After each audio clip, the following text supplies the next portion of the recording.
Baru juga tiba di Bahrain, Martin Paes langsung unjuk skill di sesi latihan perdananya bersama skuad Garuda. Sintayong dibuat terpukau. Supporter timnas auto bahagia. Sintayong beberkan cedera yang dialami Martin Paes. Here we go. Kevin Dykes menuju ke Jakarta untuk menjalani proses naturalisasi. Serta beberapa berita timnas Indonesia hari ini. Selengkapnya hanya di Kickoff Football.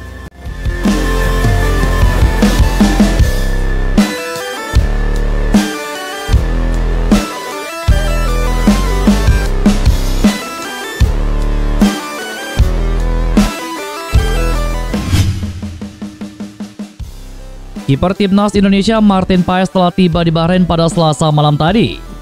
Dia langsung bergabung dengan rekan-rekannya jelang laga kontra tim tuan rumah pada 10 Oktober besok. Kiper berusia 26 tahun itu menjadi pemain terakhir yang bergabung dengan timnas Indonesia. Sebanyak 26 pemain lain sudah berlatih bersama pada Senin lalu. Kehadiran Martin Paes membuat skuad asuhan Sintayong kini lengkap berjumlah 27 pemain dengan komposisi 3 kiper dan 24 pemain outfield. Meski telah bergabung dengan timnas Indonesia, belum diketahui apakah Martin Paes bakal dimainkan Sintayong kontra Bahrain. Pasalnya kiper andalan FC Dallas itu datang dengan kondisi cedera. Martin Paes telah absen dalam 2 laga beruntun FC Dallas setelah disebut mengalami cedera pergelangan tangan ringan. Mengutip dari artikel FIFA yang tayang kemarin, 8 Oktober 2024, Martin Paes mengatakan bahwa dirinya mengaku siap menghadapi tantangan bersama timnas Indonesia. Segala sesuatunya berjalan lancar, dan saya juga menikmati belajar bahasa. Saya pikir dalam beberapa bulan ke depan, semuanya akan menjadi lebih mudah, kata Martin Paes. Martin Paes tercatat sudah tampil 2 kali bersama timnas Indonesia sejak perpindahan federasinya direstui FIFA pada pertengahan Agustus lalu. Dia tampil apik dan berhasil membantu timnas Indonesia menahan imbang Arab Saudi dengan skor 1-1 dan juga Australia dengan skor 0-0.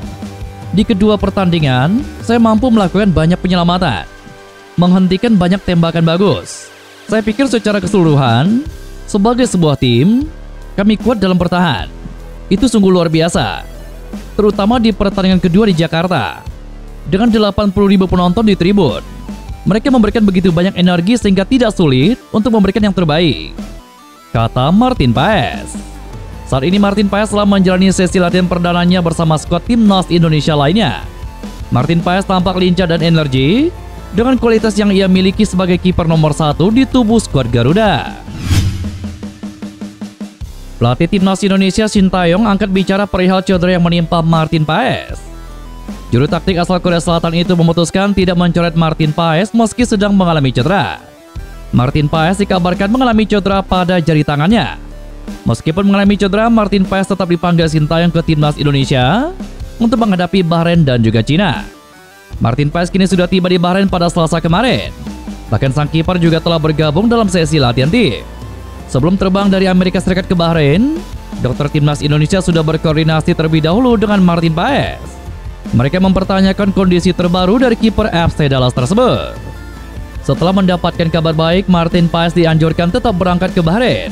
Sintayong membeberkan ia tidak mencoret Martin Paes karena cedera yang menimpanya masih ringan. Pelatih berusia 53 tahun itu sudah mengetahui informasi bahwa kondisi Martin Paes dalam keadaan baik. Kalau dia mengalami cedera besar, pastinya tidak akan kami bawa ke Bahrain dan kami keluarkan dari skuad.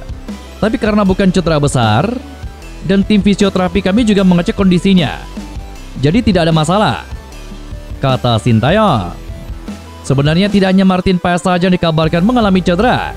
Ada nama Witan Sulaiman yang sempat diisukan cedera saat membela Persija Jakarta kontra Persib Bandung. Terbukti Witan Sulaiman bermain selama 90 menit penuh saat Persija Jakarta melawan PSM Makassar pada pekan ke-7 Liga 1.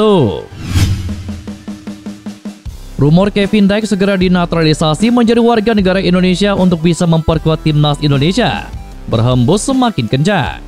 Ada sejumlah pertanda kuat rumor tersebut bakal menjadi kenyataan. Beberapa tahun lalu, Kevin Dykes menjadi salah satu nama awal yang ingin dinaturalisasi oleh PSSI.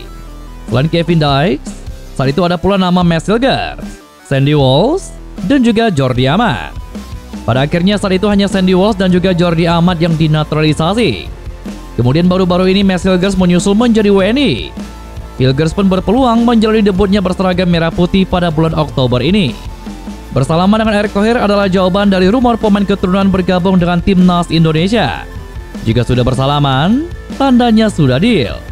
Ketika Messenger bersalaman dengan Erick Thohir, selang beberapa hari, Kevin Dex mengikuti Instagram bek berdarah Manado itu. Namun beberapa pekan kemudian, Messenger memfollow kembali pemain FC Copenhagen tersebut.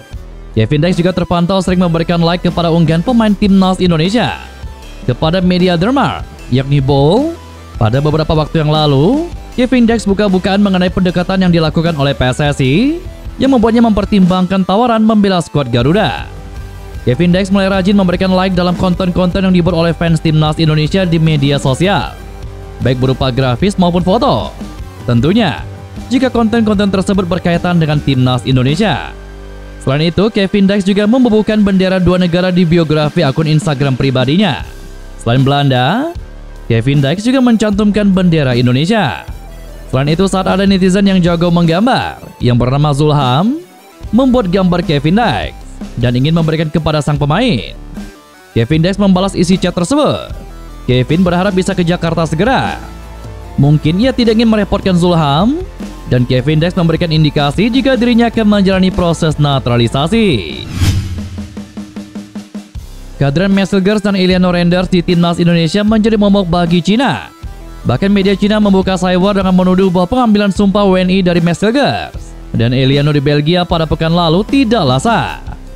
Manajer timnas Indonesia Sumarji mengaku bahwa baik Messenger maupun Eliano tidak terganggu dengan cyber tersebut. Bahkan Sumarji memastikan keduanya pun menanggapi santai rumor tersebut. Sumarji mengakui Messenger dan Eliano Renders tidak menanggapi serius atas rumor tersebut. Apalagi kedua nama pemain ini sudah didaftarkan ke AFC dan sah untuk bermain melawan Bahrain dan juga Cina. Itu hal yang biasa. Dan kalau kaitannya dengan tempat di mana mereka disumpah, ya tidak ada masalah. Karena itu juga berada di fasilitas negara kita. Kenapa harus dipermasalahkan? Kata Sumarji. Sumarji memastikan mental pemainnya pun tidak terimbas dari rumor tersebut. Bahkan kedua pemain anyar yang menantikan debut itu dalam keadaan antusias untuk bertanding membela skuad Garuda. Dan itulah beberapa berita timnas Indonesia hari ini. Jangan lupa nantikan berita-berita seputar timnas Indonesia selanjutnya hanya di Kickoff Football.